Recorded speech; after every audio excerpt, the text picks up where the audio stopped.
Welcome to the Woodturning Workshop. Today, we're going to be making a segmented bowl. We'll be visiting the AAW Symposium for some expert advice, and then coming back and talking to one of our good friends, Bob Hawks, who's going to help us through the entire process. Stay tuned. The Woodturning Workshop is made possible in part by Woodcraft since 1928, providing traditional and modern woodworking tools and supplies to generations of craftsmen. Woodcraft, helping you make wood work. Easy Wood Tools, offering a full line of wood-turning tools with replaceable carbide cutters.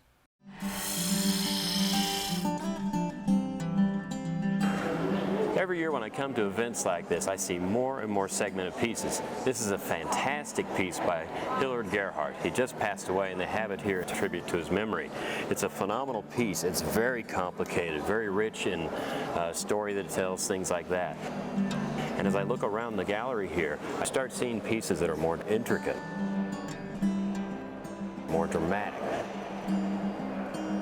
The turners are taking them from being just a plain vessel to something that expresses feeling, and even going into things that aren't vessels anymore. They're there for their beauty. They're there for just what they are, which is art. Well, we're here with Bill Candler right now, and you've been turning for how long? Been close to 10 years now. Really? And it's kind of a complicated subject, isn't it? It can be. I mean, when I look at it, I get intimidated because this is your piece right here. It's beautiful, Yeah, it is. by the way.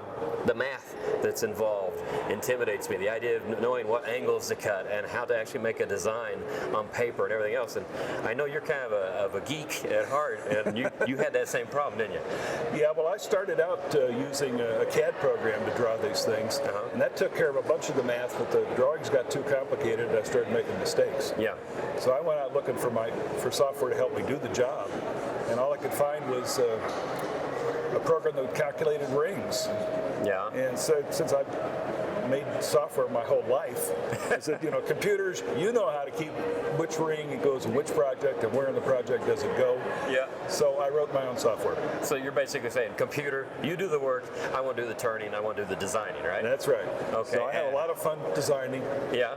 And as a matter of fact, you've done us a favor and you've designed us a beginner project for our turners at home, right? Give you a starting point. I hope you do good with it. I do too. Appreciate it. Thank you. Well, I've got Bill's project right here, and it looks pretty good. It also looks kind of complicated still, and since I am a novice at making the segmented bowl, who better to help us than our buddy Bob Hawks. Hi, Bob. How you doing? Hey, good to see you, Tim. I appreciate you helping us out today because this is not my area of expertise. How long have you been doing segmented bowls? Oh, about 20 years, 25 years, something like that. Really? Yeah. You're kind of in on the early days of it, right? Yeah, I did a lot to begin with, but I'm not doing a lot anymore, but I'm still doing a few like this. Oh, I excellent. love to do them. Well, when I was looking at this diagram that came out of the computer, it's really neat because it gives you a printout and stuff. And then I even saw it gives you a cut sheet, right? Exactly. It's really a good way to do it. In the old days, I used to just lay them out on a grid paper, Right. figure out the design, and then start working from 1 to 36 or 1 to 24, or however it was going to go. So you're talking about you had to actually divide up the diameter into equal marks, draw all this out. That is complicated. Exactly. Well, no, it's not, not that complicated, but what you have to do is be sure that when you get around to the other side that they're going to come together. That's where it gets complicated, Yeah, right? it sort of does. Now, I imagine there are as many different ways to attack a segmented bowl as there are wood turners, Oh, right? absolutely. So how do you do it? What do you start with? Well, I like things to be firm and sure and pretty precise so that there's no problems with pieces coming apart or misalignment or anything like that. So I put them down on a piece of waste plywood. Okay. Mark it out in with a circle with a compass. So is this representing the outside diameter? Exactly. Okay. Yeah. And then each one of these represents a segmented A piece. segmented piece. Okay. Do it in two pieces so that you don't have to make that one piece fit perfectly when you get around to the 360 degrees. Right, because Do them in two halves, yeah. glue them together, and then they're perfect. And okay, because with all those glued pieces and everything else is like taking an octopus for a walk. You don't know which way is going which, and this helps you control it better, right? Exactly. Well, this is cool. Is this for the project? Yeah, that's some of the wood that's ready, glued up and ready to go. Okay, now And it's been planed to the right thickness. okay, so you had to make sure it was the right thickness. Exactly. And that's what you know off your measurements and what we had on that design. It tells you Yeah. how thick the wood should be, right? Yeah. And you're planing it for what reason? Well, then, so that when you cut the pieces, and you're going to cut one and then turn it over and cut another one, so that's got to be square, and it's got to have the right thickness all the way through. Okay, and this also has to be perfectly smooth? Should be, yeah. Okay. Because you're going to be gluing it and all that stuff Right. later. So one thing on this thing you draw out, you took a measurement from here to here, and why did you do that? That gives me the width of the cut of the piece that I'm going to cut. This one's already been started. It's got one cut on it. So I'm going to fit that one right into here. So I know, then I know exactly what this distance is. Now I mark that on my jig, on my cutting jig. Oh, on the table saw. Right. This is quite a contraption you got here, isn't it? Yeah, this is a cutting jig. It's adjustable, so I can change that angle from, depending on if I want to make 6 segments and a half or 12.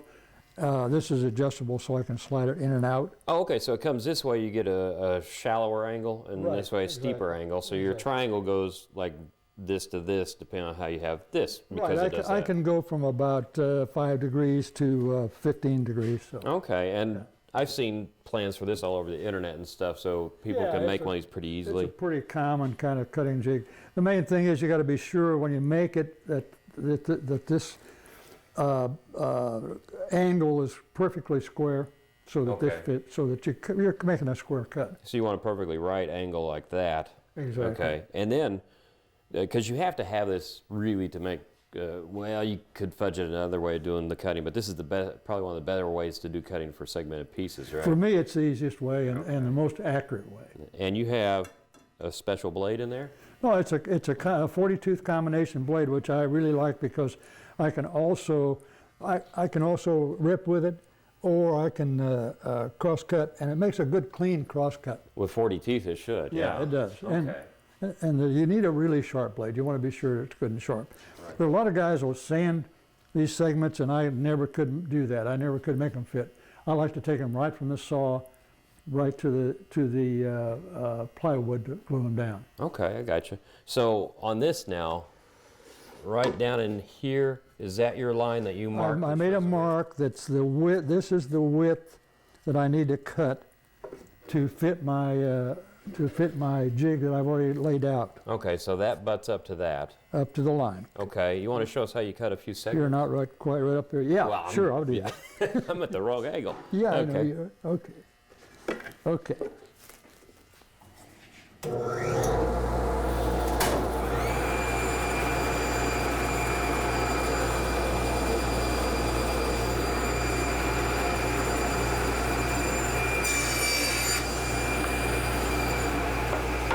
So you have to flip it now to give you the other angle, the other side of it? Right. So that way you're using all of your wood. Oh, okay.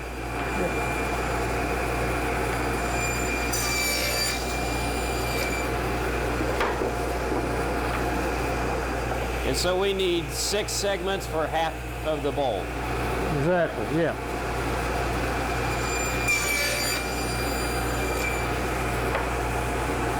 What I usually do is cut 3, glue them down to be sure they're going to fit.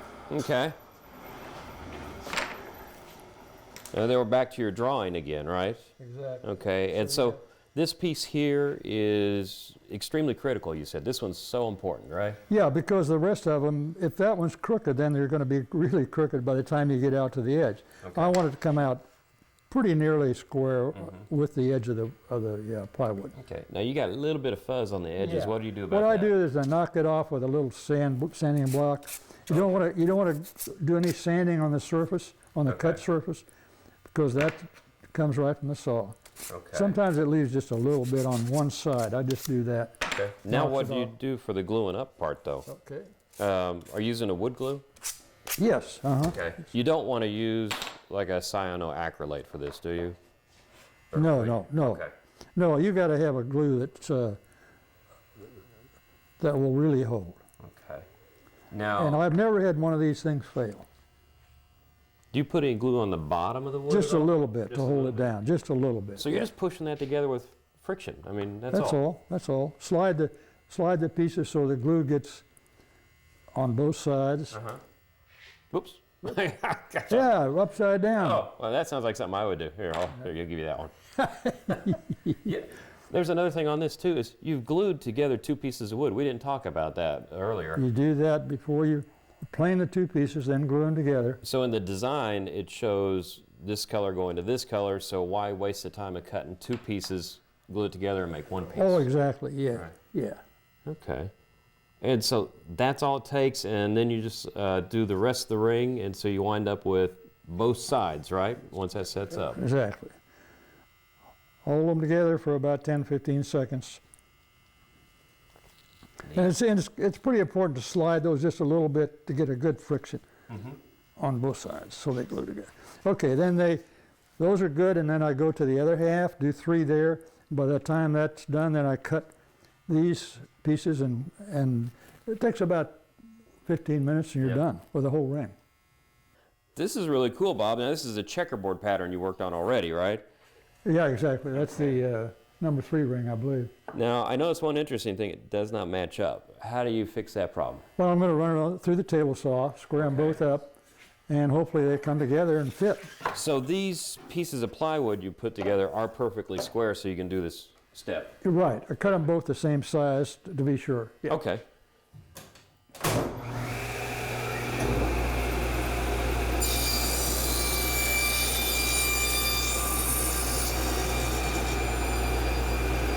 So you're just nibbling just the smallest amount from the blocks, right? Exactly, yeah.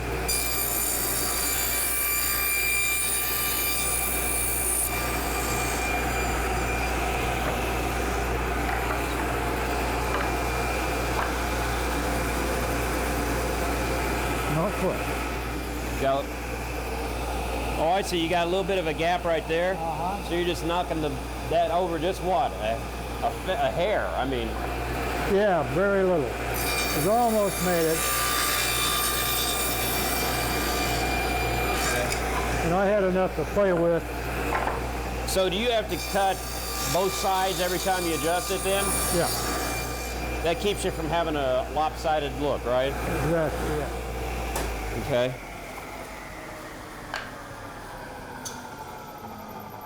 Oh, I see. Very nice. All my lines should come together and make a see. perfect fit. Okay, so we glue it up now? You bet. Okay. Okay. What can I help you with? Why don't you just glue both sides a little bit, Okay. and I'll pull them together and clamp them. Just a light amount? Yeah, Okay. So am I gluing, let's see, this side and this side. So do we need it on both, on the other one too, or do you just light- rub them together? just a bit of glue on this side too. Yeah, Oops. that's okay. That's probably enough. Well, I have a history with glue. It's never enough. And you got wax paper on here so you don't glue it to your tabletop, right? Exactly. Yeah, I don't want Okay. Can I hold Have that to- for you? Right. Okay. I see you made some little X's on there. Yeah, that tells me where the clamps are going to go. So you're clamping kind of at an angle. They just clamp against each other. Okay. And when you pull one in, it'll slide it one way. You pull the other one in, it'll slide it the other way. Yeah, I can see we're shifting back now just a little bit. You here. want these. I want these two lines to go straight across. Now, are you worried about this moving up or down at all? Well, sometimes I usually put a small clamp on okay, the like edge. this? Yeah. Oh, okay, so what would come in like that? Yeah. Let me just do this. You got a little too much glue on there, Tim. You overdid the glue. If that's it, you don't know how lucky you are. Oh, I see. So you're putting it right on the seam? Right on the seam. Okay. That's pretty cool. Can you get that one there? Yeah. All right. Well, we'll see. Let's see. There we go. And then you let that set up for overnight?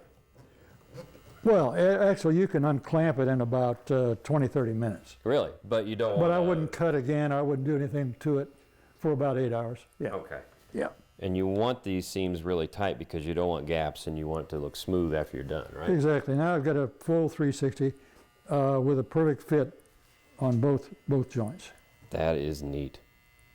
It's a good way to stabilize it. You know, otherwise, I've seen guys, photos of guys trying to clamp this ring together with a spring clamp of some kind. Well, and I can't imagine with all these pieces with glue on it and sliding and shifting and stuff. It's very difficult. I like to make things easy. probably a lot more people using this idea in the future. Well, I don't know about that, but it's the way I do it. You know, it's the way it makes it easy for me. I'm impressed. Okay, Bob, you've got the ring glued up. Now what are you going to do? Well, I'm going to put it on the bandsaw and just cut this waste wood off. Okay. And while Bob is doing that, it's time for your turn. I was asked a question the other day which I thought was a little bit odd, but actually a pretty good one. Where do you get your small sandpaper? Well, I get it from the same place you do, from big sheets of paper. But the way I do that is with a jig that I was taught how to make several years ago. It's really pretty cool. Flat piece of wood with a hacksaw blade attached to it. The blade is facing out this way, and you can see I have it spaced up with a washer right there. What that allows me to do is to take my sandpaper, slide it underneath. Number 1 is the first tear I make, and then I can double this up right here, slide it back under, and go to number 2. There we go. And then just take it, rotate it, and there is number 3, and that is how I make my small sandpaper.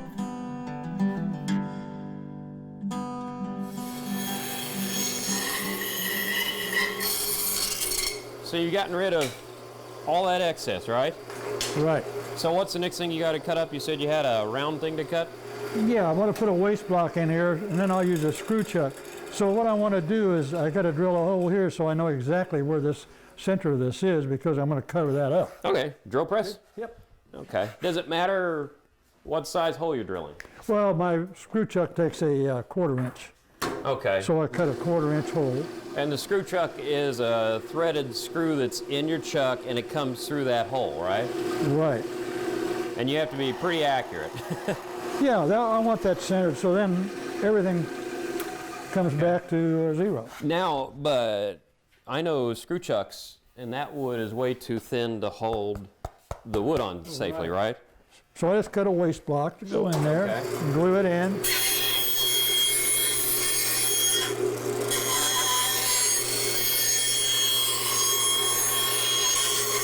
Beautiful. Perfect circle. So you don't need accuracy with this part. No, Okay. not at all.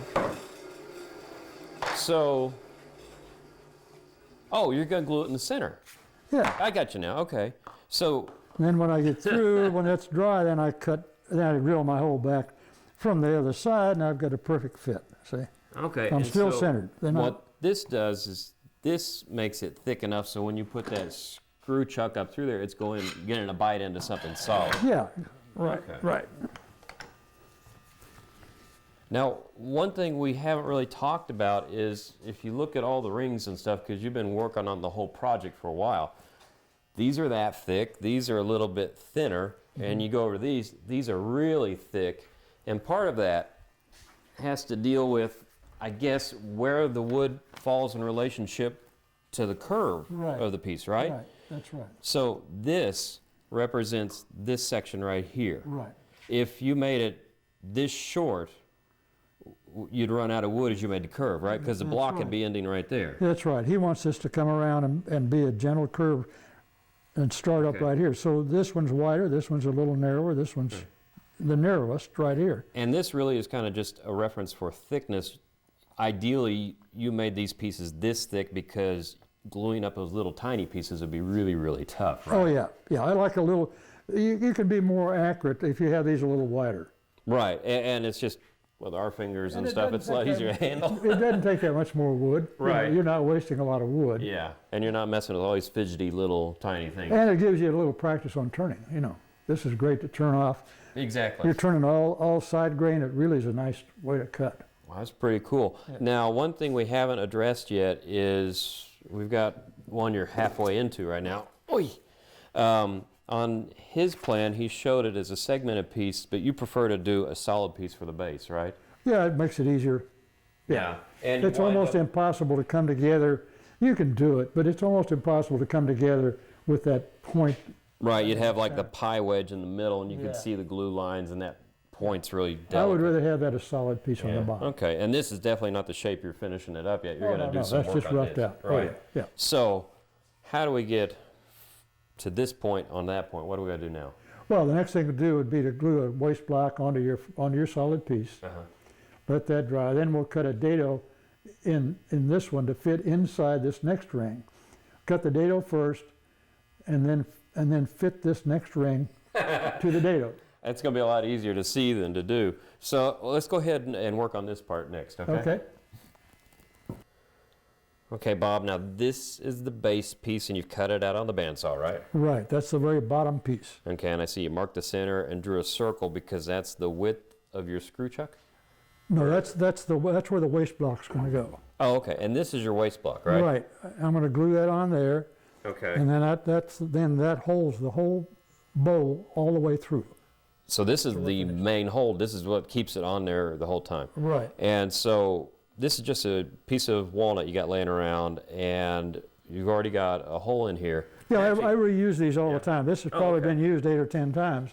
You just keep squaring it off on the bottom, Yeah. putting it back on the chuck. Now, this is different than the screw chuck I use at home because I have a chuck that actually grabs the bolt, but this Right, is it's basically the same thing. like a faceplate, but with a thread, and the screw is part of it. Exactly, yes. Okay. Yeah, So when this goes together, it screws on like so. right.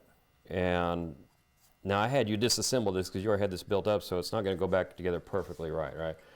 But I would normally do it on the lathe where Yeah. I can put a strap wrench on it and really tighten it down. really, really tight. But And this then- holds forever. I mean, this is the best way I know Yeah. to fasten this kind of a project. Okay, and then on the back side, you have one other trick you do. We don't have the screw to show you, but what do you do?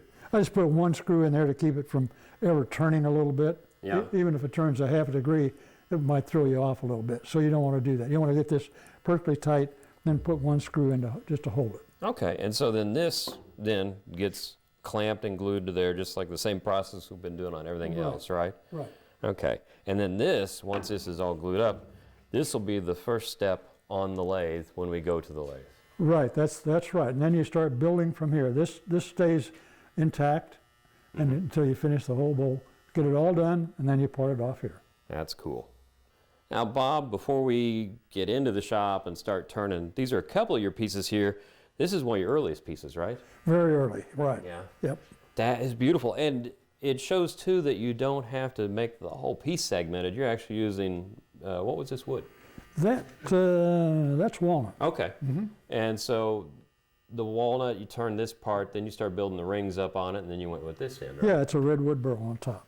That is just gorgeous. And then over here is another piece that you made for commission, and it's the rejected piece that you didn't send to them, right? Because it's got a couple flaws in it. Yeah, I normally, when I do a piece like that, I do two, because you always have that problem of possibly something going wrong. Right. And then- something did go wrong here. Right. And that was?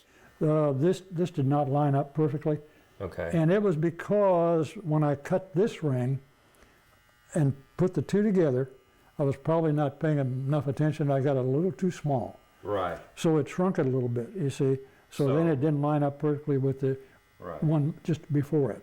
So as long as you're careful, you pay attention to what you're doing, things work out fine. And that's why we're starting with a simple project today. And we will be coming back in our next show. We're going to get on the lathe and we're going to start doing some turning. So until next time on the Wood Turning Workshop, keep turning. Hey, before we go, here are some images from the AAW Symposium's Instant Gallery. These are works from woodturners all over the world. I hope you enjoy them as much as I did.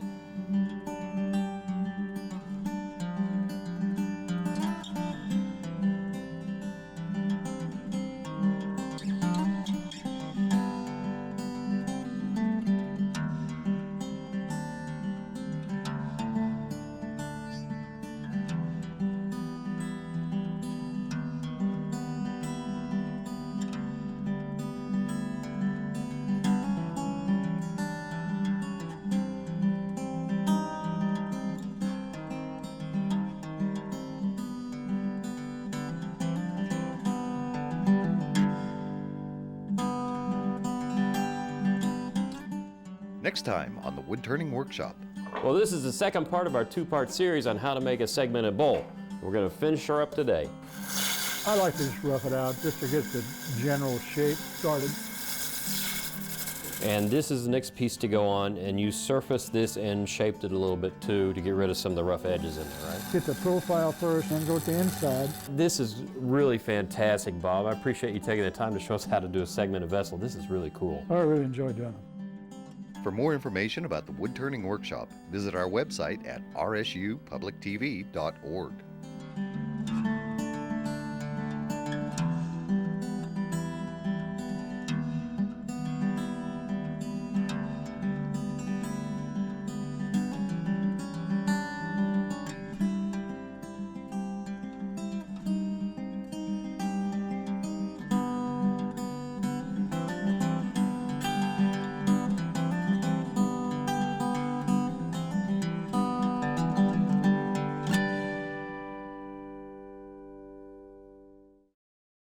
The Woodturning Workshop is made possible in part by Woodcraft, since 1928, providing traditional and modern woodworking tools and supplies to generations of craftsmen.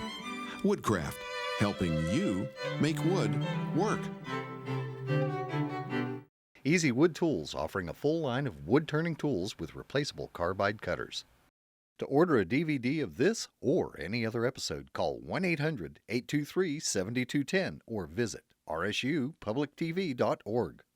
This week on the Woodturning Workshop, we're going to go visit the AAW Symposium and talk to some people there, and then come back and find some expert help with one of our friends, Bob Hawks. Just a bit of glue on this side too. Yeah. Oops. That's okay, that's probably enough. And then fit this next ring to the dado. It's going to be a lot easier to see than to do.